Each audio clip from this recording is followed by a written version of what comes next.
Video में आगे बढ़ने से पहले एक रिक्वेस्ट है। हमारा ये और भी दो चैनल है, इन दोनों चैनल का लिंक आपको वीडियो के डिस्क्रिप्शन में मिल जाएगा, तो प्लीज़ ये दोनों चैनल को भी आप सब्सक्राइब ज़रूर कर लेना। इन दोनों चैनल्स पर भी मैं डेली आप लोगों के लिए वीडियो पोस्ट करता रहता हूँ। तो चलिए आगे बढ़ते हैं इस वीडियो के टॉपिक के ऊपर। इसके पहले भी कुछ वीडियो मैं पब्लिश कर चुका हूँ, वो वीडियोस अगर अब तक आपने नहीं देखे तो आप चाहिए तो हमारे चैनल के वीडियो सेक्शन में जाकर उन वीडियोस को देख सकते हो। तो देखिए, मार्केट में बहुत सारे कंपनी के बारे में अलग अलग खबरें आ चुकी है, उसमें खास करके काफी निगेटिव खबरें भी कंपनी में देखने को मिल रही है। उन खबरों को यहाँ पर शॉर्ट एंड सिंपल वे से मैं आपके सामने एक एक करके प्रेजेंट करने वाला हूँ। तो सबसे पहली खबर निकल कर आ रही है रियल मनी गेमिंग सेक्टर से कनेक्टेड, और इसमें एक्चुअली एक बहुत ही बड़ा जजमेंट सुप्रीम कोर्ट की तरफ से यहाँ पर हमको देखने को मिल रहा है। तो एक्चुअली गवर्नमेंट का जो डिसीजन था, आपको पता होगा, 28% का जीएसटी जो रियल मनी गेमिंग डिपॉजिट्स यानी गेमिंग इंडस्ट्री के ऊपर का, इस कैटेगरी के ऊपर जो गवर्नमेंट ने डिसीजन दिया था 28% जीएसटी का, जिसको चैलेंज किया गया था सुप्रीम कोर्ट में। तो सुप्रीम कोर्ट ने एक्चुअली यहाँ पर बड़ा एक, आप कह सकते हो, अनाउंसमेंट किया है और सपोर्ट किया है गवर्नमेंट का डिसीजन को। मतलब 28% का जो जीएसटी है वो रियल मनी गेमिंग इंडस्ट्री के ऊपर लागू होगा, मतलब होगा। और ये ऑब्वियस सी बात है, इस इंडस्ट्री के लिए ये अपने आप में बुरी खबर आपको देखने को मिलेगी। तो कहीं ना कहीं कोर्ट ने एक्चुअली ट्रीट कर लिया है कि मनी, माफ कीजिएगा, जो बहुत सारे रियल मनी गेमिंग एक्टिविटीज है वो कहीं ना कहीं सिमिलर है गैम्बलिंग या बेटिंग के हिसाब से। ये सुप्रीम कोर्ट ने अपने स्टेटमेंट में यहाँ पर बोल दिया है, और इसको कहीं ना कहीं एक बहुत ही बड़ी डेवलपमेंट इंडिया का जो ऑनलाइन गेमिंग इंडस्ट्री है उसमें कंसिडर किया जा रहा है। अर्लियर क्या हो रहा था, बहुत सारी गेमिंग कंपनी जो है वो जीएसटी पे कर रहे थे, ऐसा नहीं कि नहीं कर रहे थे, लेकिन सिर्फ और सिर्फ जो प्लेटफॉर्म का फीस होता है या जो कमीशन होता है उसके ऊपर पे कर रहे थे। लेकिन अब बिकॉज ये नया 28% का जीएसटी का रूल को सुप्रीम कोर्ट ने भी यहाँ पर सपोर्ट कर दिया है, तो अभी जो जीएसटी चार्ज होगा वो पूरा का पूरा डिपॉजिट अमाउंट यूजर जो पे करता है उसके ऊपर होगा।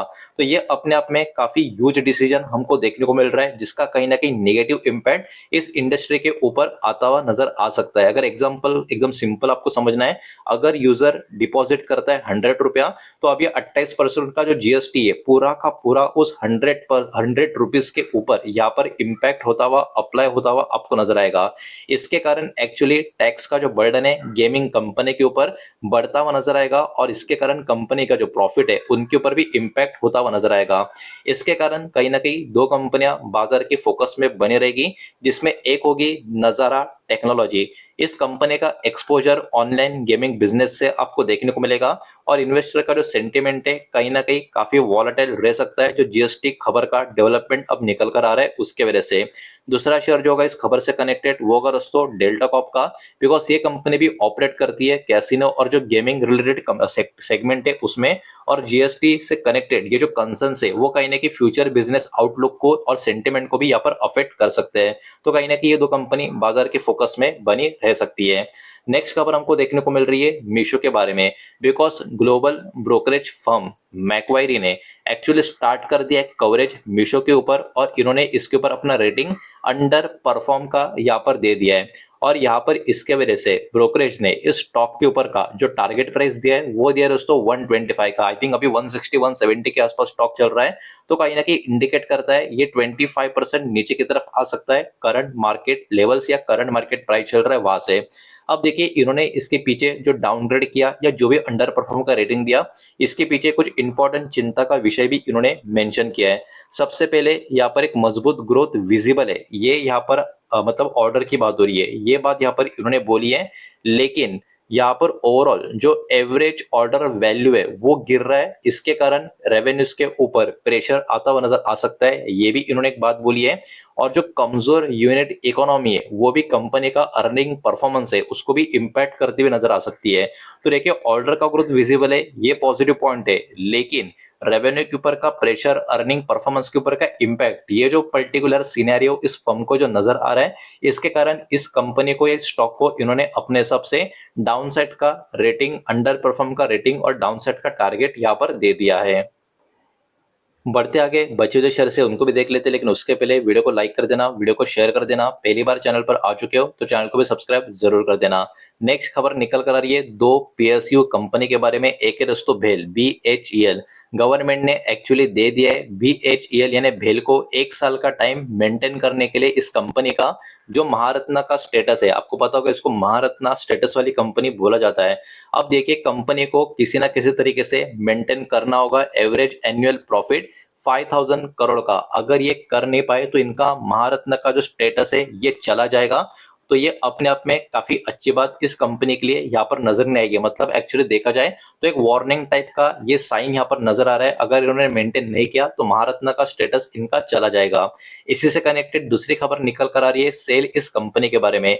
सेल को भी रिसीव हो चुका है 1 साल का एक पर्टिकुलर आप कह सकते हो मेंटेन करने के लिए महारत्न का स्टेटस प्रॉफिट कंडीशन। अगर यहाँ पर भी ये मीट कर नहीं पाए तो इनको भी डाउनग्रेड किया जाएगा नवरत्ना स्टेटस पे। तो दोनों कंपनियां अभी के टाइम महारत्ना स्टेटस में आपको देखने को मिलेगी। और अगर जो टारगेट है इसको ये फुलफिल कर नहीं पाए अगले 1 साल में तो ये स्टेटस इनसे छीन लिया जाएगा और नवरत्ना कैटेगरी में इनको भेज दिया जाएगा। मतलब ये एक डाउनग्रेड हो जाएगा। अब ये चीज मैटर क्यों करती है ये भी थोड़ा आपको समझना होगा। अब देखिए महारत्ना कंपनी जो होती है वो एक्चुअली लार्ज इन्वेस्टमेंट इंडिपेंडेंटली यहाँ पर उठाने का काम कर सकती है। इन्वेस्टमेंट का जो अप्रूवल का कैपेसिटी होगा वो भी कहीं ना कहीं 5000 करोड़ से 1000 करोड़ पे आ जाएगा अगर डाउनग्रेड हो गया तो। मतलब अगर जो रिक्वायरमेंट है उसको 1 साल में दोनों कंपनियां मीट कर नहीं पाई तो महारत्ना से नवरत्ना में आ जाएंगे 5000 करोड़ का जो कैपेसिटी होगा अप्रूवल का इन्वेस्टमेंट का वो भी गिरकर 1000 करोड़ पे आ जाएगा। तो ये अपने आप में डाउनग्रेड से कनेक्टेड जो खबर है इसके कारण इन कंपनी के ऊपर प्रेशर देखने को मिल सकता है। नेक्स्ट खबर निकल कर आ रही है यस बैंक के बारे में। यस बैंक के बारे में एक अपडेट निकल कर आ रहा है ये कि महाराष्ट्र का जीएसटी का जो डिपार्टमेंट में इन्होंने इशू कर दिया है एक टैक्स डिमांड और पेनल्टी का ऑर्डर यस बैंक के ऊपर। और ये ऑर्डर है 63.27 करोड़ का।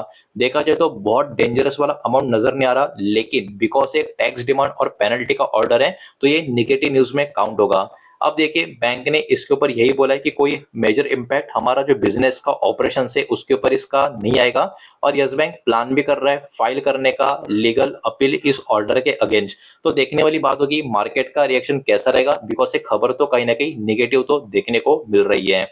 नेक्स्ट और आखिरी स्टॉक तो हिंदुस्तान जिंक का, बिकॉज यहाँ पर स्टेक सेल का बहुत ही बड़ा खबर एक्टिव है आपको पता है। और शुक्रवार को भी इसके चलते स्टॉक में हमको सेलिंग भी देखने को मिली है, बिकॉज सरकार यहाँ पर कंसिडर करने का कोशिश कर रही है सेल करने का अपना खुद का 2% का स्टेक इस कंपनी का। मतलब सरकार अपना 2% का स्टेक बेचने का यहाँ पर प्लान कर रही है। और जो स्टेक है इसके वजह से क्या होगा, इसके वजह से कहीं ना कहीं सरकार को 5000 करोड़ का फंड रेस करने का मौका मिलेगा। जो रिपोर्ट्स निकल कर आ रही है उसके कारण उसके हिसाब से ये जो ट्रांजैक्शन है कहीं ना कहीं जून के महीने में, मतलब इस महीने में या जुलाई के महीने में होता हुआ नजर आ सकता है, जिसके कारण स्टॉक में कहीं ना कहीं वॉलेटिलिटी भी हमको देखने को मिल सकती है। तो दोस्तों यही सारा डेटा इस वीडियो के माध्यम से आपके सामने प्रेजेंट करना था। सारा का सारा डेटा जो भी मैंने आपके सामने प्रेजेंट किया है सब कुछ एजुकेशनल इंफॉर्मेशनल पर्पस के हिसाब से। किसी भी तरीके का इन्वेस्टमेंट का एडवाइस और स्टॉक का रिकमेंडेशन मैंने आपको दिया नहीं है, ना ही मैं आपको दे रहा हूँ। ये बात भी यहाँ पर आप ध्यान में रखें। उम्मीद करता हूँ वीडियो समझ आया होगा, पसंद आया होगा तो वीडियो को लाइक करें, दोस्तों शेयर करें। पहली बार चैनल पर आ चुके हो तो सब्सक्राइब भी कर देना। और कोई भी स्टॉक में निवेश करने से पहले खुद की स्टडी रिसर्च जरूर करें, फाइनेंशियल एडवाइजर की सलाह जरूर ले। मिलते हैं नेक्स्ट वीडियो में, धन्यवाद।